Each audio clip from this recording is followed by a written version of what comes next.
دغه نوې یو راوتلی سرپسند هلته مخکې ورځو کې څو کاله مخکې بړه ورانه کړه دلته ځای په ځای باندې چوکونه شروع کړه د مفتی منیر شاکر په نوم باندې مفتی نه دی بدماش دی مولانا دی څه دی شکل ته وګوره دا شکل د مولیانو دی شکل یې د مولیانو دی هغه ځینې ما پسې نوکار نه چیلنج وکړو ما ته وایي دلته یو نوی راوتلی ما ته په میډیا باندې وایي صبر وکړې زه به تا ته وزګار شم د تا علاج به وکړم زه هلته لاړم ما پسې واپس د هغه ځای نه جلسه وکړه دی په یو حجره کې وړوکې جلسه کړې وه ما د هغه ځای جامع مسجد کې پسې کلي عام جلسه وکړه ما ورته ویل تا کار څه دی په یو ځای کې شر خور کا بل ځای کې شر خور کا بل ځای کې شر خور کا ما د شرپسندۍ دپاره پارې دی بغیر مناظرې دپاره نه شي پارې کړې هلته ما پنجپیریانو ته ویلو د تاسو دغه علاقې ته هم پنجپیریانو راوستلې ما ویل پنجپیریانو مفتی منیر شاکر زه چیلنج کړی یم په میډیا باندې ما جواب ورکړی دی الله ګواه دی 3-4 میاشتې تېرې شوې ما ته جواب نه راکوي زه یم پنجپیریانو منیر شاکر طرز مریض له ورکې تیاری کوي 10,000 روپۍ درته زه انعام در کوم صرف زما مخې ته راوله مناظرې ته یې کېنوم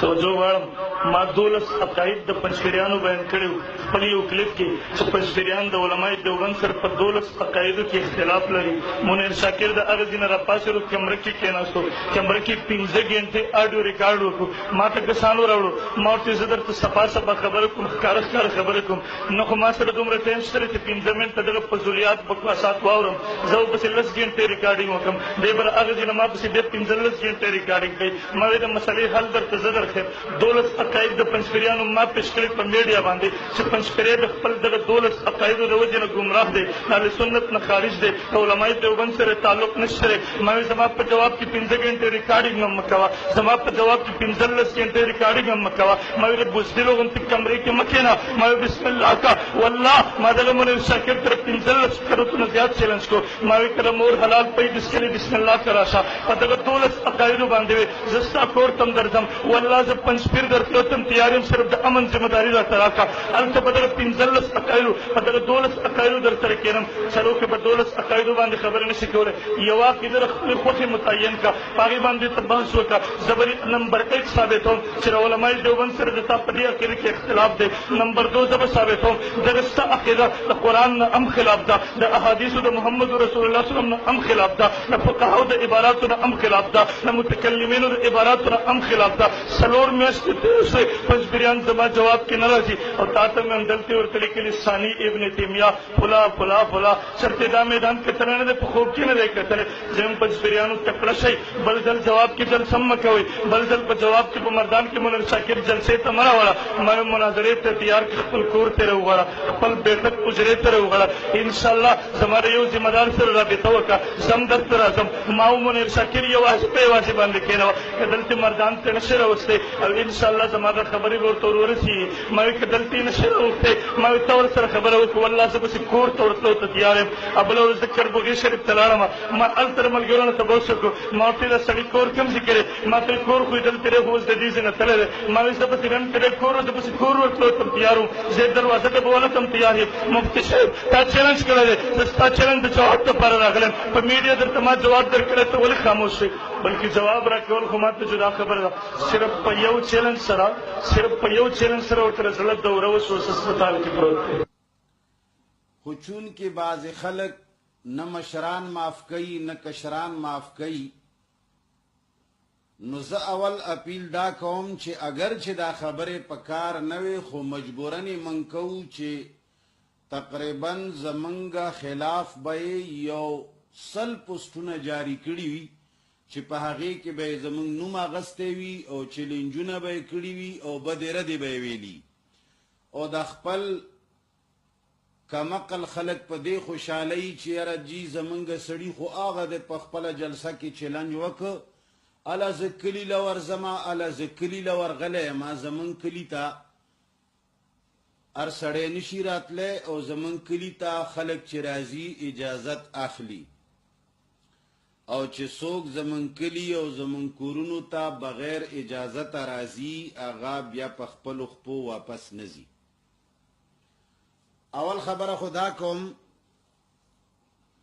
چې موږ دا خبرې هوښیارو خلقو دپاره کوو مهرباني دې وکړي صرف هوښیار خلق دې واوري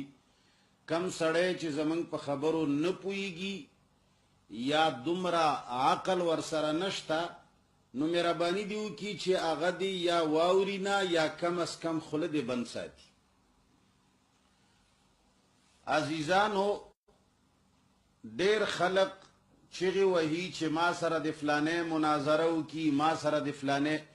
مناظره د نظیر نه وتلی لفظ دی نظیر برابر ته وایي. همیشه مناظره هغه سړي سره کیږي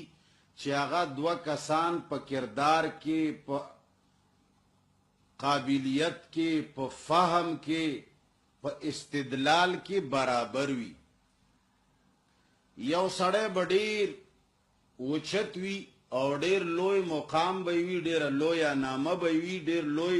عزت به وي بل سړی به د 2 روپو یا د 4 انو سړی وي هغه به وایي چې ما سره دی هغه د سعودي عرب شیخ صالح بن فوزان الفوزان کینی یا به وایي چې ما سره دی د سعودي عرب مفتی اعظم کینی یا به وایي چې ما سره دی د پاکستان مفتی اعظم مفتی محمد رفیع عثماني کینی. نو د خلکو خیال دا دی چې کچرې څوک د چا نوم واخلي نو هغه سړی به خامخا ورسره کینی نه ګلونو. خلق د ناستي دپاره سړي ګوري انسانان ګوري داسې سړي سره خلق کینی چې هغه په علم کې د هغه سره برابر وي کردار کې برابر وي هغه سره کېناستو کې د سړي بې عزتي نه کېږي سپکوالی نه کېږي. یو سړی چې د قرآن د آیاتونو نه نه خبر یو سړی چې عاملو په معمول نه پوهېږي یو سړی چې په شی مطلق و مطلق شی کې فرق نشي کوی یو سړی چې په بشرط شی او لا بشرط شی باندې نه پوهېږي یو سړی چې د علومو نه ناخبره دی د قرآن د آیاتونو نه ناخبره دی عقیده بریلیانو ده عقیده د شرک او د بدعت ده هغې سره قدرمن خلک نه کیني ګلونو. او که څوک وایي چې نه فلانی د ما سره کیني نو د نستي دپاره رونو دا شرط دی. ما ته که څوک بالفرض چیلنج راکوي بعضې ناپویه خلک بعضې ناسمجه خلک چې هغه خپل خلکو غولولو دپاره غټې خبرې کوي وایي چې ما سره د مفتی منیر شاکر کینی اول خو زما نوم دومره سپکې سره دومره بېادبۍ سره اغوستل معلومیږي داسې چې عالم سړی د بل سړي نوم اول خو اخلي نه او که اخلي نو بېادبۍ سره بېعزتۍ سره یې نه اخلي. سړی چې خپله دروند وي نو بل سړی په درانه باندې یادوي نو اول خو هغه نوم په سپکه باندې اخلي بیا وایي چې ما سره دې کیني. هلکه ته که زما په شان غریب سړي سره کینې زما نوم منیر شاکر دی ما یو کتاب لیکلی دی الفرقان که چېرې ته ما سره ځان برابر ګڼې نو ته د الفرقان جواب ولیکه زه به پوه شم چې دا سړی زما د مقابلې دی او دا ما سره برابر دی. ما بل کتاب لیکلی دی ستا د عقیدې او ستا د نظریې خلاف دا هغه نوم دی البرهان علی من اعرض عن القرآن. که چېرې ته واقعي مولایې او تا کې علم شته نو په پښتو بروزو کې منډې مه وهه پستې ډیران کې ښکرې مه وهه. البرهان علی من اعرض عن القرآن ستا د عقیدې ستا د بریلیت او ستا د بدعت د عقیدې خلاف ما لیکلی دی چې ستا څومره دلایل دي د هغې ما جواب کړی دی ستا کمزوریانې مې پې ګوته کړي دي ستا شرکیات مې پکې شمار کړي دي په هغې کې ما قرآني دلایل راوړي دي په هغې کې ما احادیث رسول صلی الله علیه وسلم لیکلي دي په هغې کې ما د مفسرینو اقوال او حوالې لیکلي دي په هغې کې ما د فقهای کرامو د احنافو حوالې او عبارات لیکلي دي په هغې کې ما د علماء دیوبند عقیده لیکلې ده په هغې کې ما د اسلافو د امت عقیده لیکلې ده او په سوونو حوالې مې ورکړي دي. ته که ما سره ځان برابر ګڼې خیر دی سپکې سپورې مه وایه خیر دی په پسته ډیران کې ښکرې مه وهه خیر دی د خپلو خلکو په مخ کې لاسونه مه اوچتوه او خلکو پسې بدې ردې مه وایه. نرشه زما د الفرقان جواب ولیکه، هغه جواب نشي کولی، د البرهان جواب ولیکه.